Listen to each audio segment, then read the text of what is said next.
Good morning.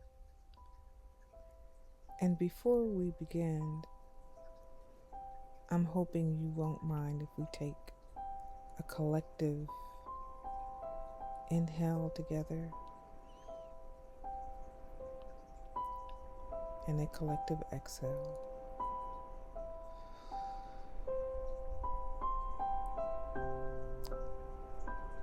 Today is a very special day for me in that every day we have signs in our life that we should pay attention to, for these collective patterns are gifts, divine gifts. That being said, I must begin this opportunity by giving thanks to my parents, Benjamin Edward Knight and Sandra Butler Truesdell, for without them, I could not have entered this universe. And I must also begin by thanking my spiritual godparents, Iafunlea Wood and Babalao Ifakunle. I'd like to also note that I'm speaking to you on a day wherein the moon and the sun are in the same place they were on the very day I was born. And in terms of a land acknowledgement, I'd like to share that I am addressing you from the land of the Piscataway Nation. And today I'd like to speak with you on love.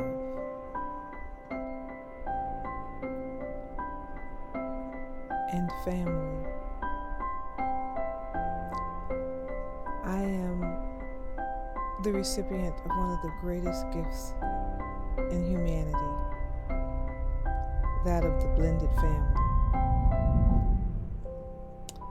I have more siblings than I have met,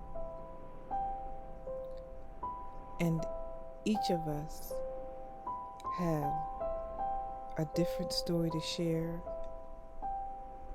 about our father, and most of us have different mothers.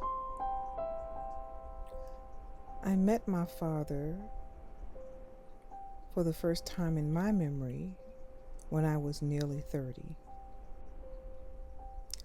My father would later tell my mother that he didn't know his father and didn't meet him until he was 30. And my mother did not have an ongoing relationship with her father.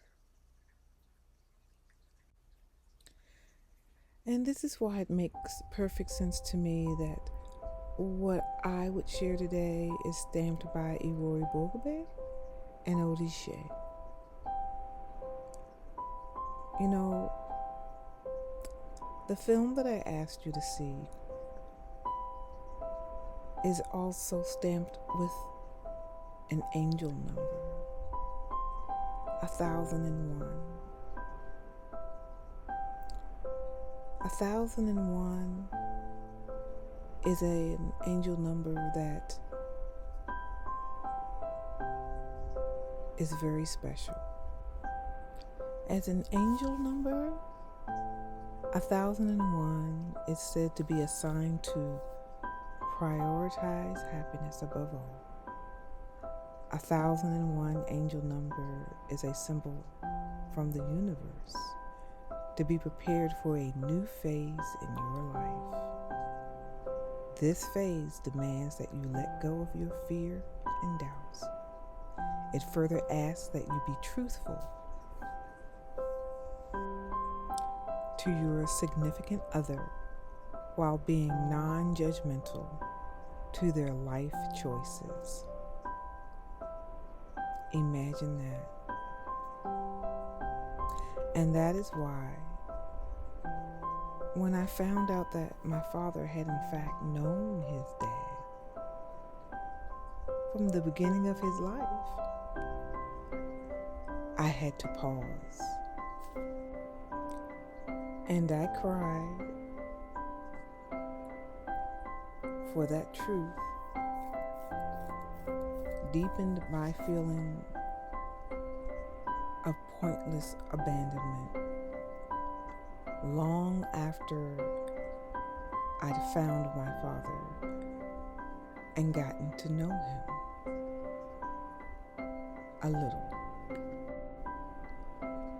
So, like a dove, I returned to Detroit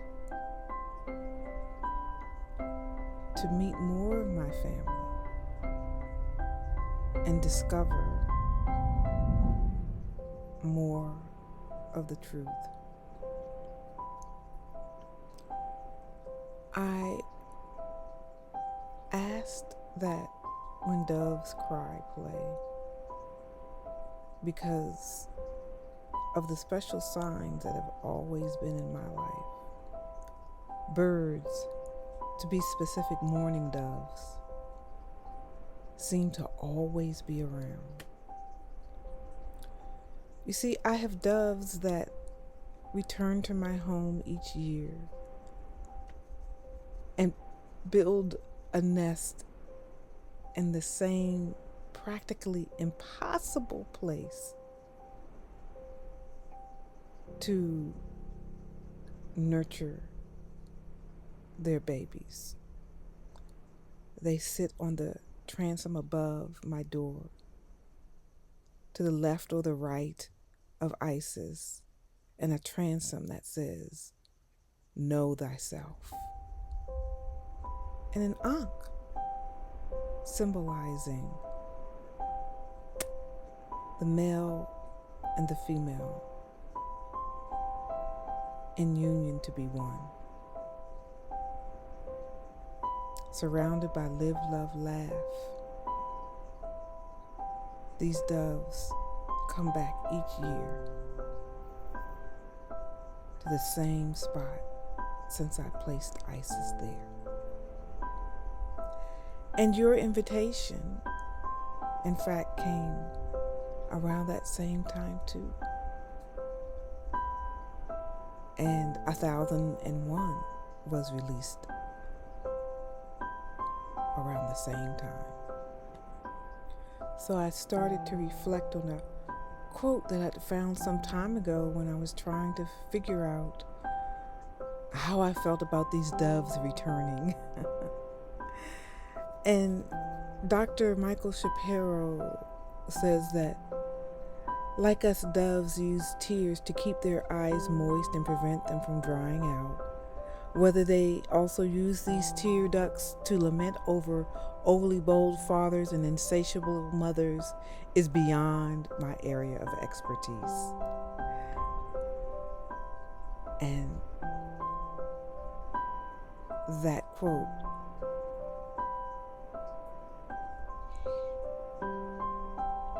always makes me take a breath and remember that doves do in fact cry. Did you notice that in the beginning of this presentation, I included a slide to give honor to a woman named Emma C. Dove?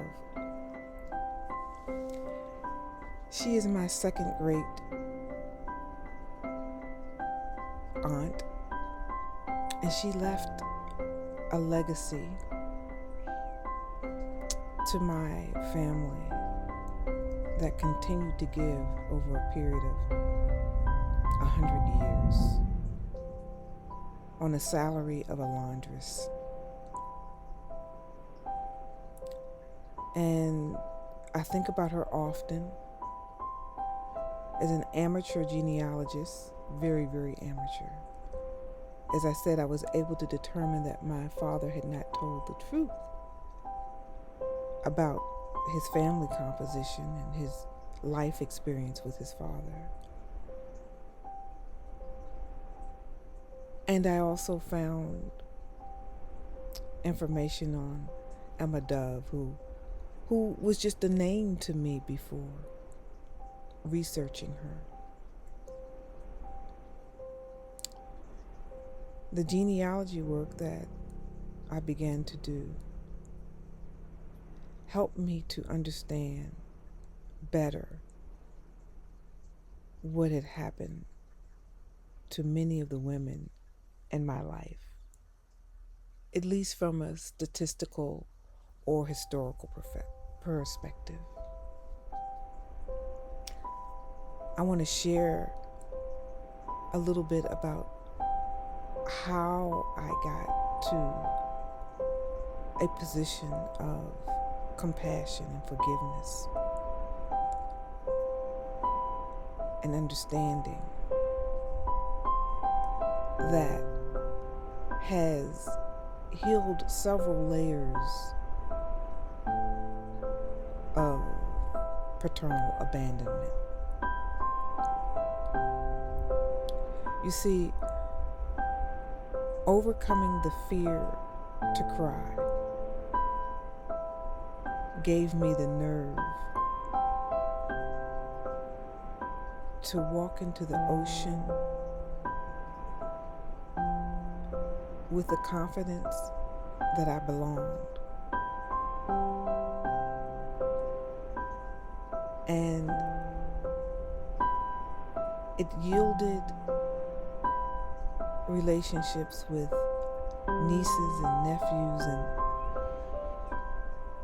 brothers and sisters who Olodumare and Obadala and Yemoja and Oshun and Oya and all of the heads permitted me to bring all of these factions together of children that my father had to one degree or another abandoned. Can you imagine the gift of finding these children, getting to know each of them individually, and then being a conduit for their meeting, and then the biggest gift of all was one sister finding me within months of my decision not to search anymore because I was tired. Like a gift after the passing of my oldest sibling, who had become my favorite, my heart. He ascended, and within 2 years, he sent me my oldest sister known to date. As you look at these photos, many of them are of unions and visits that we shared between ourselves. 29 years after my search for my father finally ended. And I can say to you that it has been monumental to find that love and to grow into a family despite paternal negligence, and to bring many of these children to my father as he course, has aged, and to hold my father's head on my shoulder as he mourned the death of his oldest son, who he did not know. When asked to speak today, I intuitively knew that there would be someone in this room who needed to know the other side of abandonment.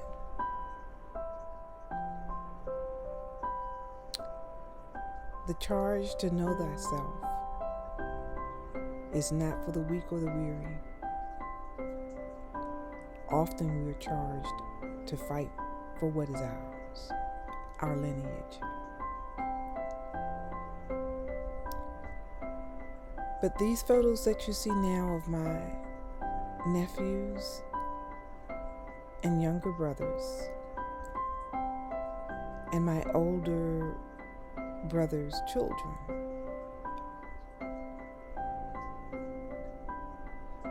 are the balm of sweetness. They acknowledge the pain of the women in their family. And they have been such incredible, absolutely incredible fathers. I want to use this opportunity to applaud the men who see the pain and the scars of abandonment in our families and turn it around. Justin Odom, Christopher Odom, Derek L. Knight Jr. took the world on their shoulders and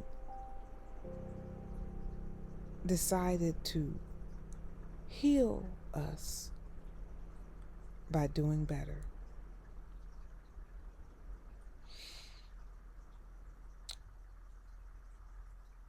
They have done and been what my sisters and I needed and wanted. And I must also applaud the men who have entered my family and been husbands, lovers, and mates, and filled us and acknowledged our wounds, but loved us through it. And finally, my son, who has been non-judgmental in my desire but inability to bring him into an existence with someone who was eager to know him.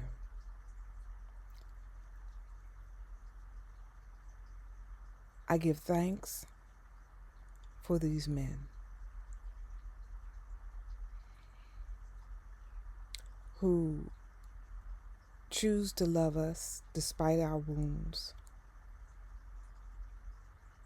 and help us to honor our Father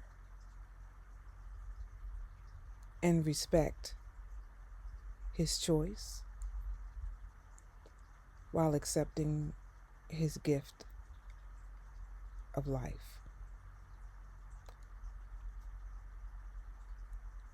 A life wherein we were given an opportunity to know each other and bond as a collective, blended family. And here is my father with my son. And who would have thought it could ever even be a possibility? So finally, I want to thank the writer and producer of this film for bringing forth these truths. This work is sacred that she has given to us, and I encourage you to see it if you have not.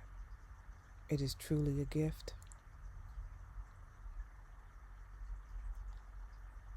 And without judgment,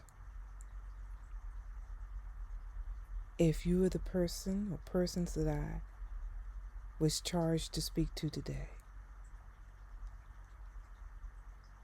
I suggest to you that,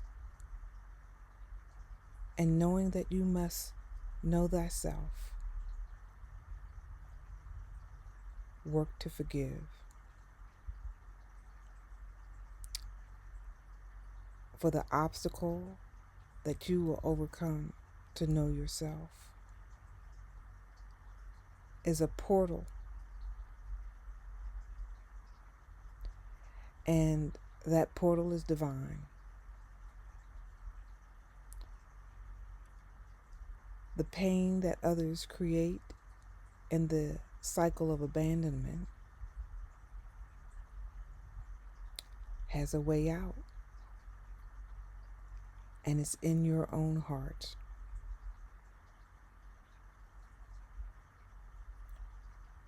Forgive, release the fear, and love.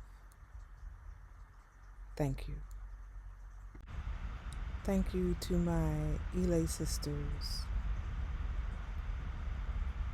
for sharing love that created the energy to give more love.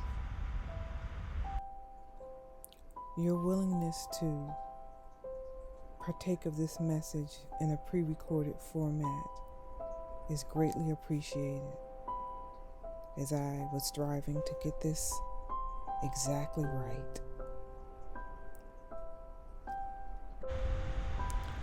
The scan you see here is to a link, a GoFundMe link, for a message that I will be delivering at the University of Virginia Jefferson Society, my alma mater, on November the 11th, 2023. In addition to this open invitation to attend, I'm raising funds for sacred drumming at this event. Thank you so much for considering an offering to cover the fees in transportation of the drummers